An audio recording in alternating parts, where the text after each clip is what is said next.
Bienvenue dans notre série de webinaires iSpring où nous parlons des tendances d'apprentissage en ligne, vous donnons des trucs et astuces et partageons des cas de clients.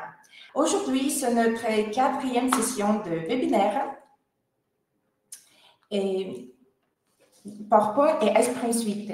Et au cours de la prochaine heure, nous allons approfondir la manière d'améliorer les cours, apprendrons à créer des conceptions de cours distinctives en utilisant seulement 2 outils essentiels, PowerPoint et iSpring Suite. Je m'appelle Casey Foster et je suis l'ingénieure technique d'iSpring. Et aujourd'hui, je suis votre présentatrice. Aujourd'hui, nous terminons notre série de 4 webinaires et nous allons mettre en place une navigation utile et intuitive pour notre cours, inclusion et diversité. Cette navigation améliorera non seulement l'expérience d'apprentissage des apprenants, mais leur permettra également de naviguer plus facilement à travers les différents modules et ressources. Si vous êtes nouveau ici, ne vous inquiétez pas, même si vous n'avez pas participé au webinaire précédent, vous êtes les bienvenus pour me suivre aujourd'hui. Pour ce faire, vous devrez installer notre outil de création, iSpring Suite. Ne vous inquiétez pas, c'est totalement gratuit. Pour ceux qui ne sont pas trop familiers avec iSpring Suite, juste une introduction rapide. Nous sommes à l'avantage de la conception de logiciels d'apprentissage en ligne depuis plus de 20 ans. On aide les individus, les équipes, les établissements universitaires, les entreprises à booster leur formation et développement professionnel grâce à des fonctionnalités en ligne améliorées que nous offrons. Notre produit phare, c'est iSpring Suite, en fait, qui transforme les présentations PowerPoint en cours dynamiques. Si vous avez assisté à nos derniers webinaires, vous savez déjà que ma collègue de l'assistance technique Kathleen et moi-même travaillons sur le même cours que vous pouvez télécharger depuis Demio. Aujourd'hui, vous pourrez voir notre résultat final. Parlons un peu de notre outil de création. iSpring Suite Max, il s'agit d'un complément PowerPoint qui permet aux spécialistes de la formation et aux éducateurs très occupés de créer des cours e-learning rapidement et sans aucune expertise technique ou de conception. Avec iSpring Suite, vous pouvez transformer vos présentations en cours e-learning interactifs et les uploader sur votre LMS, augmenter l'engagement avec 14 modèles interactifs, créer des cours, créer des quiz avec une notation flexible et 14 modèles, enregistrer facilement des screencasts et des voix off, ajouter des voix off dans 42 langues. Très bien, je pense que nous pouvons passer à la partie pratique de la session d'aujourd'hui. Permettez-moi rapidement partager mon écran. Nous pouvons voir le cours que nous avons construit lors de nos précédents webinaires. C'est bien, il y a 10 diapositives. Il contient toutes les informations importantes. La conception du cours est visuellement attrayante, mais ce n'est pas encore le produit fini. Aujourd'hui, nous allons travailler sur la navigation dans nos cours pour les faire plus clairs et interactifs. En ajoutant des boutons de navigation, les apprenants peuvent facilement se déplacer entre les différentes sessions et modules du cours. Nous devons travailler sur la structure du cours aujourd'hui pour assurer que le contenu est organisé et présenté de manière logique. La création d'une structure claire permettra aux apprenants de suivre plus facilement et de mieux retenir les informations. De plus, une structure clairement définie nous permettra d'identifier les demandes des cours qui doivent être améliorées.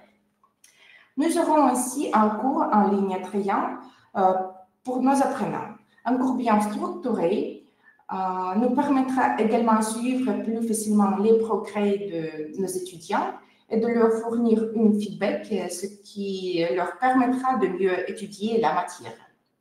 Très bien. Je pense que nous pouvons maintenant passer à la partie pratique. Si nous voyons la première diapositive, voilà, nous pouvons voir qu'il n'y a pas un bouton « Commencer le cours ». Ce bouton offrira aux étudiants un moyen clair et intuitif de commencer l'apprentissage. Créons ce bouton ensemble. Pour ce faire, nous devons aller dans l'onglet « Insertion de PowerPoint ». Voilà. Et ajouter une forme qui nous plaît à la première diapositive. Je vais sélectionner une forme rectangulaire. Voilà. Et l'insérer juste sur le titre du cours sur la première diapositive. OK. Une minute.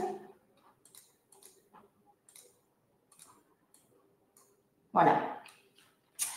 Je vais modifier le format de la forme en cliquant avec le bouton droit de la souris et en cliquant sur Format Shape. Voilà. Modifions le remplissage et la ligne de la forme à l'aide de la pipette pour qu'elle corresponde parfaitement à la palette de couleurs de notre cours. Voilà.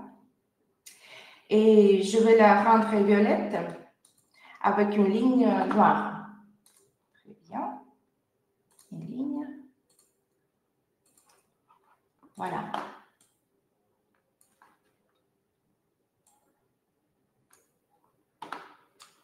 OK.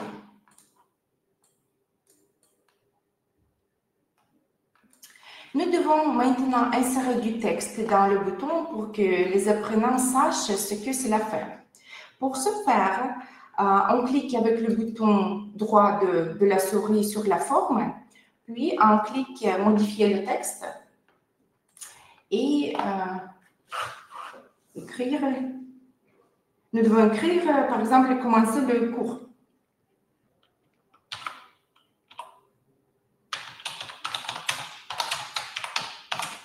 Voilà. Très bien. Je vais également modifier la police du texte du bouton pour qu'elle corresponde à celle utilisée sur nos diapositives.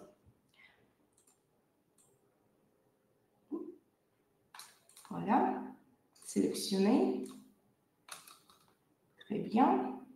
Et changer la police. Voilà. Nous avons maintenant le bouton sur la diapositive, mais il ne redirecte pas les apprenants à la diapositive suivante s'ils cliquent. Pour ce faire, nous devons sélectionner notre bouton sur la diapositive et aller dans l'onglet « Insertion de PowerPoint ». Voilà. Nous devons cliquer sur l'onglet « Action » et dans la nouvelle fenêtre, choisir l'option « Hyperlien ». Voilà. Hyperlien vers la diapositive suivante. Très bien. Maintenant, nous pouvons prévisualiser les deux diapositives pour nous assurer que tout fonctionne exactement comme nous pouvons. Je vais sélectionner deux diapositives. Cliquer sur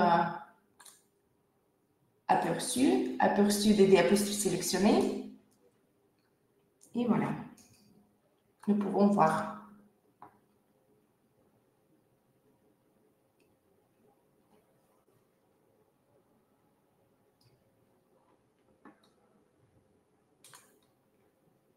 C'est parfait, cela fonctionne.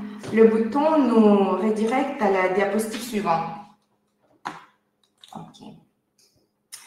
Nous allons maintenant organiser la structure de notre cours. Pour ce faire, nous devons aller dans les propriétés de diapositive sur le ruban de l'onglet Esprit Suite. Comme vous pourrez le voir ici, nos diapositives n'ont pas encore de nom.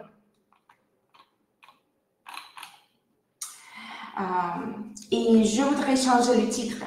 Pour ce faire, je voudrais ouvrir le document que j'ai déjà créé précédemment. Une minute.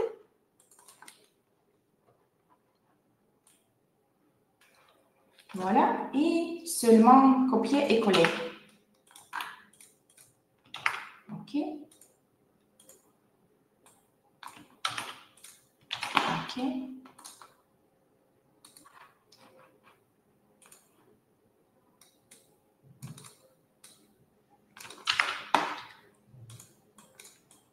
Voilà, je voudrais changer l'ordre du jour, diapositive numéro 4. Voilà.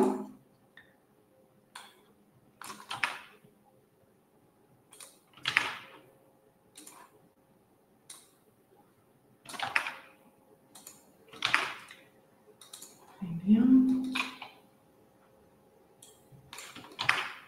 Quiz. Introduction.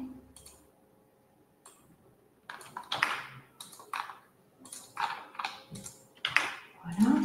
Et la dernière diapositive. Très bien. Maintenant, chaque diapositive a son propre titre et les apprenants pourront se rendre à une certaine diapositive en utilisant le plan du cours si nécessaire. Voilà. Comme vous pouvez le voir dans la colonne passage, la première diapositive est réglée automatiquement. Mais je ne veux pas qu'elle passe automatiquement à la diapositive suivante puisque nous avons le bouton commencer le cours. Je veux que les apprenants peuvent naviguer manuellement dans les diapositives pour s'assurer qu'ils terminent le cours et qu'ils lisent les informations contenues dans les diapositives. Sinon, ils peuvent simplement laisser le cours ouvert et quitter leur lieu de travail. Et le cours sera terminé sans qu'ils aient réellement étudié les informations. Modifions le passage en cliquant sur la première diapositive. Voilà. Et désactiver. Très bien. Et toutes les autres diapositives sont déjà réglées sur un clic. Voilà. Très bien.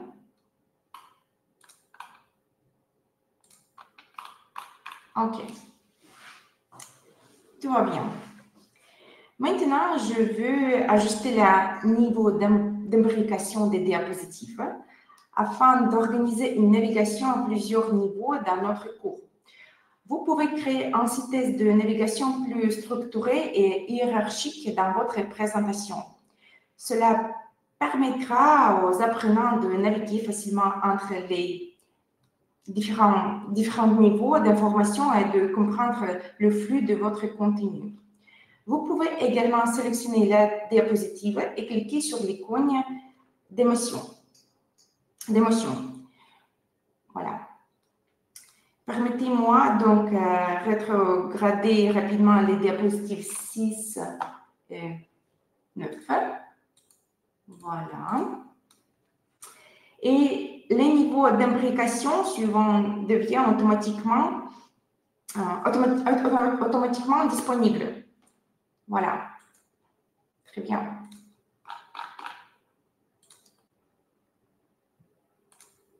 Voilà. Le nombre maximum de niveaux d'imbrication est de 8. Dans la fenêtre propriété de la diapositive, vous pouvez également bloquer la navigation du lecteur. Voilà. En cliquant sur l'icône de verrouillage. En ce cas, les apprenants ne pourront naviguer dans le cours qu'à l'aide des boutons d'action des diapositives.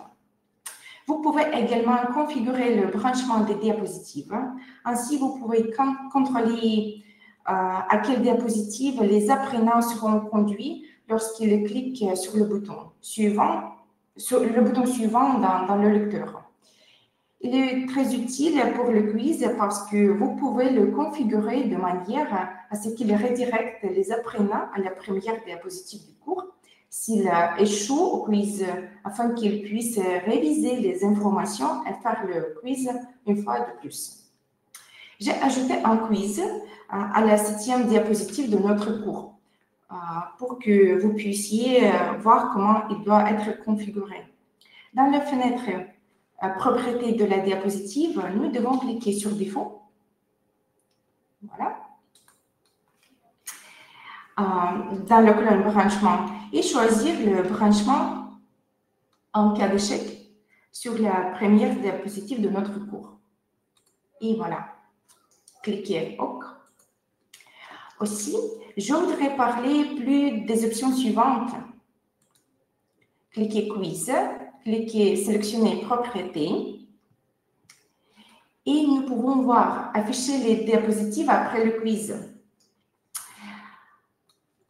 Spécifier quand les apprenants qui ont commencé à répondre à un quiz peuvent voir d'autres diapositives de la présentation à n'importe quel moment après l'alternative de quiz et après avoir réussi le quiz.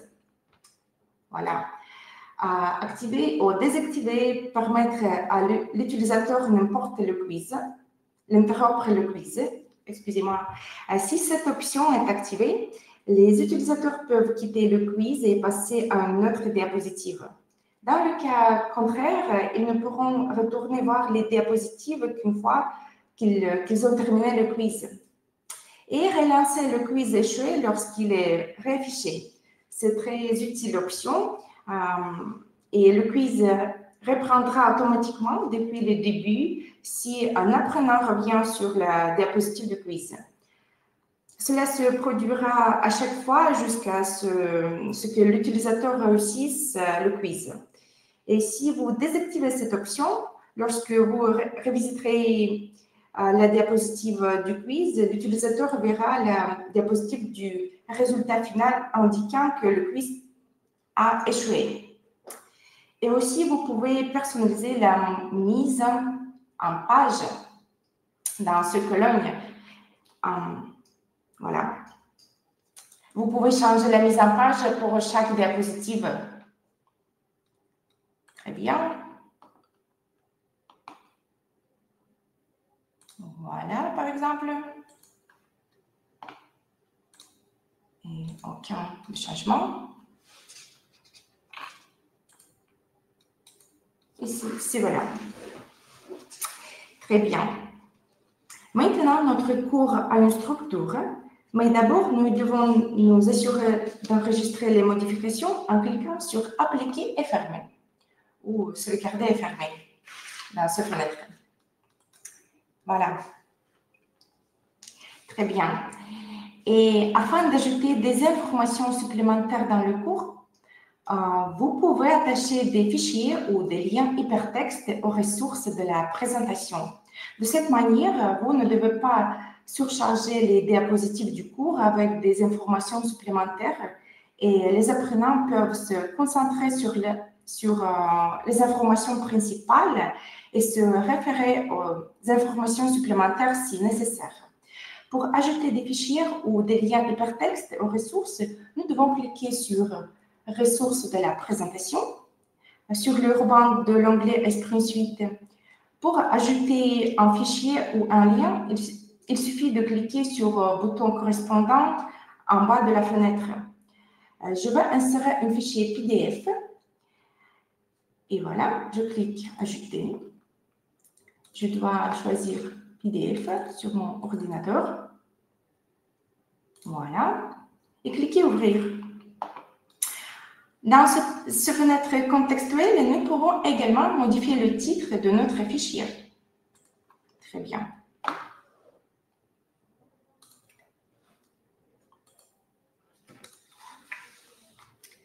OK. Et avant de passer au prochain cours, j'aimerais vous annoncer que notre cours vidéo « Comment créer un cours sur la conception pédagogique » vous pourrez concevoir des cours sans graphiste, apprendre les règles de composition, de mise en page avec la pratique, réaliser des cours interactifs à partir de zéro, créer des quiz avec plusieurs types de questions. Une fois le cours terminé, vous recevrez le certificat d'achèvement. Et si vous voulez voir si ce cours vous convient et utile, vous êtes plus que bienvenue pour prendre 3 leçons gratuites du cours. Suivez le lien dans le coin inférieur gauche pour suivre les cours gratuits. Et maintenant, je voudrais vous demander, quelle est votre plus grande priorité lors de la création de cours e-learning?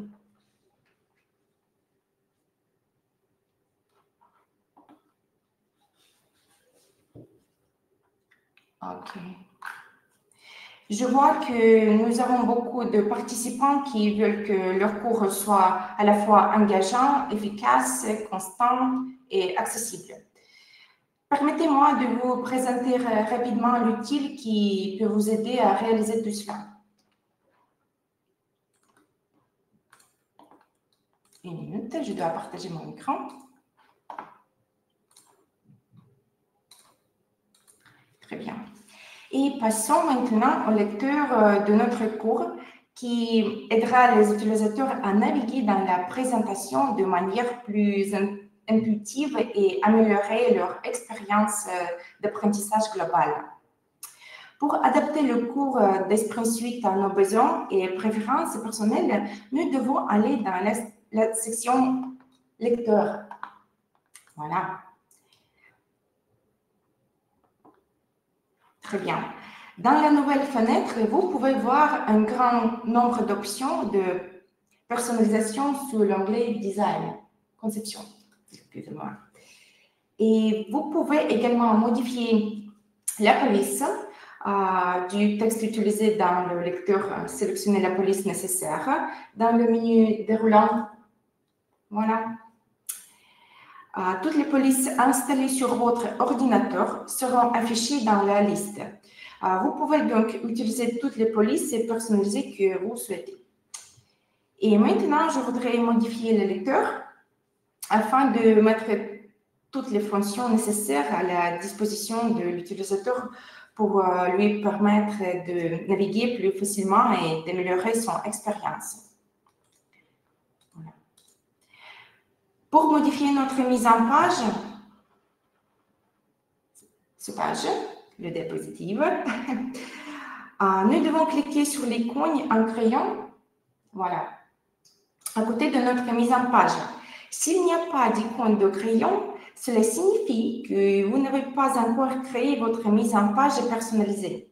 Dans ce cas, vous devez d'abord sélectionner l'une des mises en page par défaut, par exemple cela. Puis, cliquez sur « Créer une mise en page personnalisée ». Mais je peux utiliser l'icône crayon. Ici, nous pouvons modifier notre lecteur de cours, supprimer les options inutiles et ajouter quelque chose.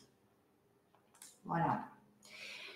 Les apprenants peuvent se concentrer sur les caractéristiques et fonctions spécifiques qui sont les plus importantes pour eux.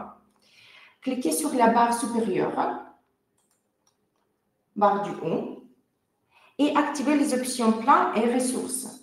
Plan et ressources. Voilà. Dans ce cas, nos apprenants ont toujours un accès rapide au matériel supplémentaire que nous avons ajouté aux ressources de la présentation. Voilà. Dans la barre inférieure de notre lecteur, nous pouvons ajouter tous les boutons nécessaires pour aider nos apprenants à naviguer dans le cours, tels que le bouton lecture ou pause, voilà, le bouton précédent ou suivant, voilà, la vitesse de lecture, etc. Je souhaite laisser uniquement les boutons précédents et suivants et lecture pause. Le volume et le numéro de diapositive. Voilà. Très bien. Numéro de diapositive. Voilà. Et, OK. Barre latérielle, cela signifie que que les utilisateurs ne cliquent pas sur les options nécessaires dans la barre supérieure ou inférieure du lecteur, mais je fais désactiver parce qu'elle risque de détourner l'attention du contenu principal. Et nous pouvons également modifier le plan du cours ici. Nous pouvons changer l'emplacement. Nous pouvons changer l'emplacement du plan sur le lecteur. Voilà. Et je voudrais faire sur la barre supérieure. Voilà. Très bien. Je vais également activer le champ de recherche. Voilà. Afin que les apprenants puissent facilement rechercher la diapositive à l'aide des titres que nous avons ajoutés dans les propriétés de la diapositive pour accéder à la diapositive nécessaire. Je vais également activer les vignettes de diapositive pour qu'ils puissent voir quelle diapositive ils doivent revenir. Mettre en évidence les diapositives consultées pour que les apprenants puissent voir comment ils progressent dans le cours. Et créer un plan à plusieurs niveaux pour que la hiérarchie des diapositives que nous avons créées dans les propriétés de diapositives sont préservées. Nous pouvons voir dans cette fenêtre, voilà, et notre hiérarchie.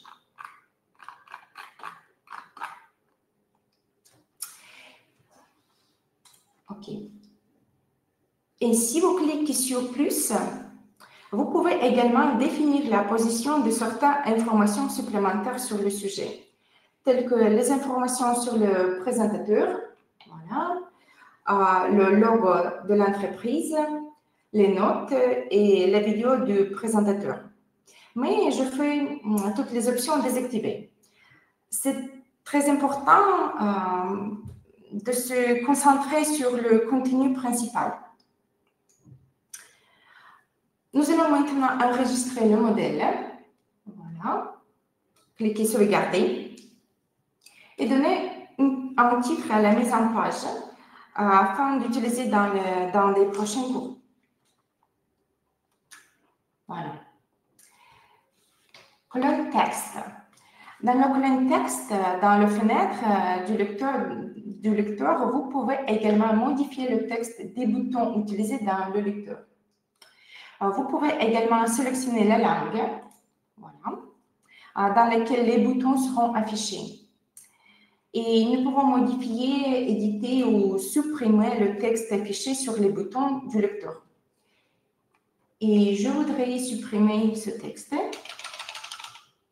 bien. Voilà. Et maintenant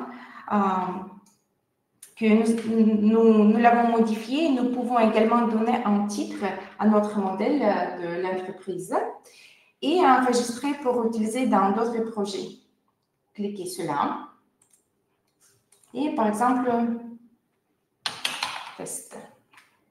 Cliquez OK. Et maintenant, vous pouvez voir ce modèle. Nous pouvons ensuite sélectionner le type de navigation. Voilà. Pour notre navigation pour notre cours et configurer la lecture du cours et sa réouverture. Voilà. Message pour reprendre.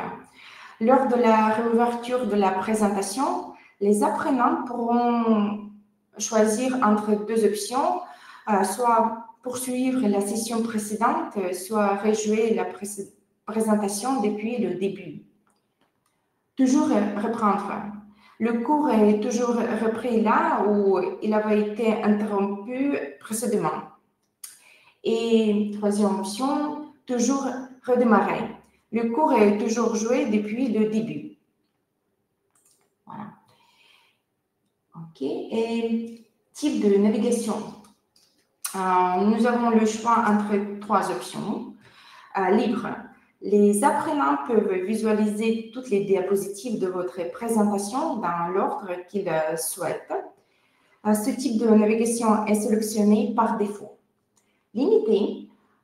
les apprenants peuvent passer à la diapositive suivante et, en fonction des paramètres d'enchaînement et revenir en arrière aux diapositives déjà visionnées. Et suivante uniquement, les apprenants peuvent passer à la diapositive suivante après avoir visualisé la diapositive en cours. Avec les types de navigation limitée et suivante uniquement, il est nécessaire de définir une durée pour chaque diapositive dans les propriétés de la diapositive, dans ce fenêtre. Cela. Et est-ce que vous pouvez me dire quel type de navigation utilisez-vous dans vos cours?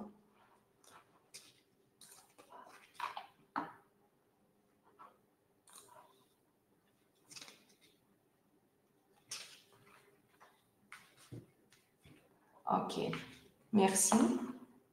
Vos réponses.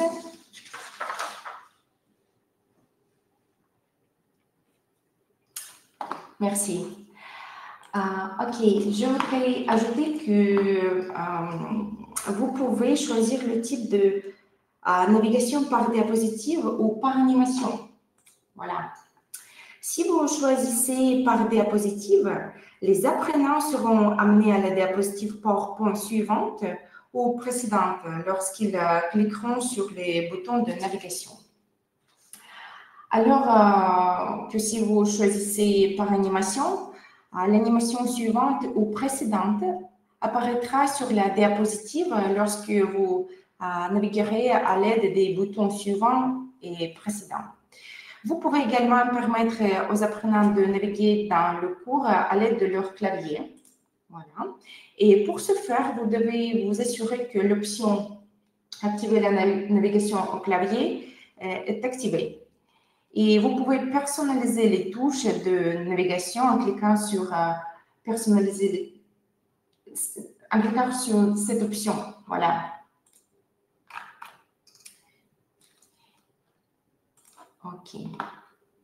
Et dans la section « Autres », en bas de la fenêtre, nous pouvons également activer ces options afin que le cours démarre automatiquement et que les apprenants ne peuvent pas cliquer sur le bouton de lecture pour commencer à le suivre. L'option « Enregistrer l'état de l'animation » permet de conserver l'état de l'animation sur la diapositive si l'utilisateur décide d'y revenir. Et enfin, la dernière option, optimiser le quiz pour les smartphones, permet aux apprenants de voir plus facilement le texte du quiz lorsqu'ils ouvrent le cours sur un appareil mobile. Et en haut de la fenêtre, voilà, vous pouvez prévisualiser l'aspect du cours sur différents types d'appareils. Voilà. OK.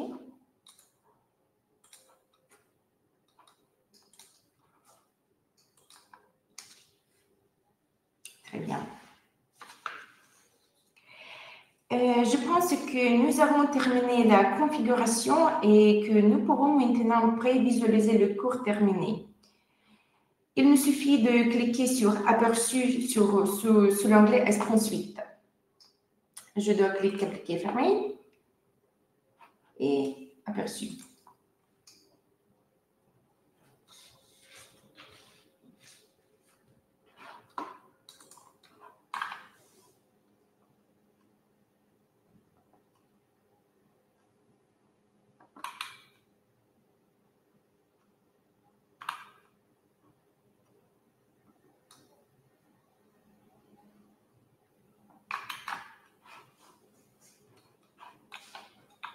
Cela prend quelques temps, quelques secondes.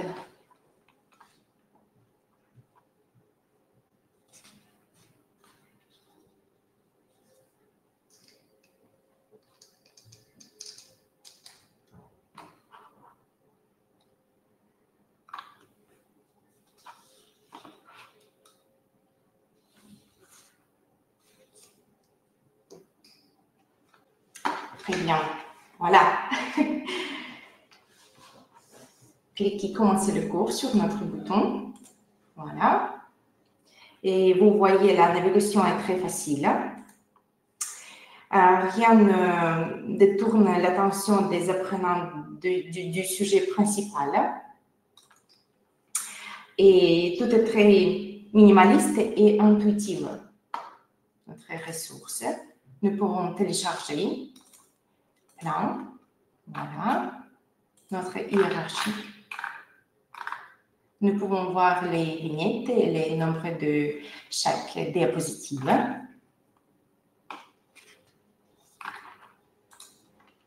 Très bien.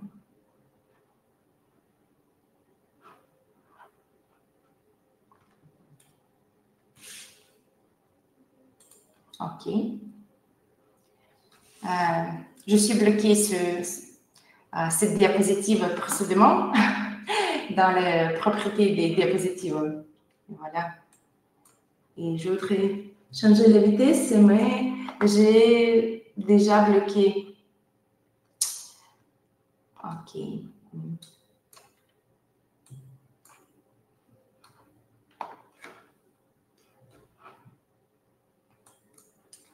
OK.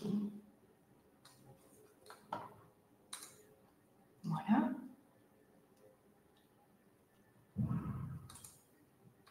Voilà, notre quiz.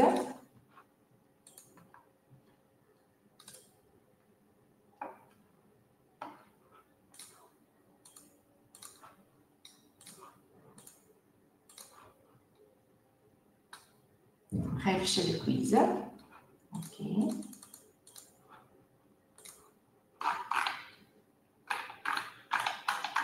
Très bien. OK, je pense qu'il est maintenant temps de publier pour que les apprenants puissent commencer à le suivre. Esprit Suite permet de créer des cours accessibles. Il n'est pas nécessaire de créer différentes versions ou de maîtriser un nouvel outil. Il suffit de créer un cours dans Esprit Suite et comme vous le faites habituellement. Pour activer le mode accessible pour les cours, il suffit d'aller dans Publier sous l'onglet Esprit Suite et sélectionner l'une des destinations de publication. Mon ordinateur, Esprit Cloud, Esprit Learn, LMS. Et voilà. Dans le chaque mode d'accessibilité, voilà, cliquez sur le lien désactiver et ensuite sélectionnez l'option activer. Aussi, vous pouvez choisir une langue. Voilà. Un lecteur d'écran prononce le texte dans la langue que vous avez définie. Et si elle ne correspond pas à la langue réelle de votre cours, le lecteur d'écran le prononcera avec accent, avec un accent. Un format de publication spécial permet aux apprenants de passer en mode accessibilité en cliquant sur l'image des lunettes. Voilà. Okay. Et aussi, dans cette fenêtre, vous pouvez changer le lecteur encore une fois ou vérifier. Vous pouvez changer la qualité pour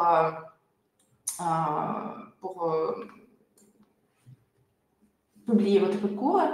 Je voudrais dire que c'est très utile cliquer optimiser la résolution des images et choisir ce numéro. Voilà. Pour avoir la qualité plus haute. Et cliquer enregistrer. Voilà. Vous pouvez faire la protection, publier quelques diapositives ou toutes les diapositives de votre présentation. Voilà. Très bien. Et que pensez-vous du cours que nous avons créé? Pensez-vous qu'il est facile d'y naviguer? Et merci pour votre temps, merci pour vos questions.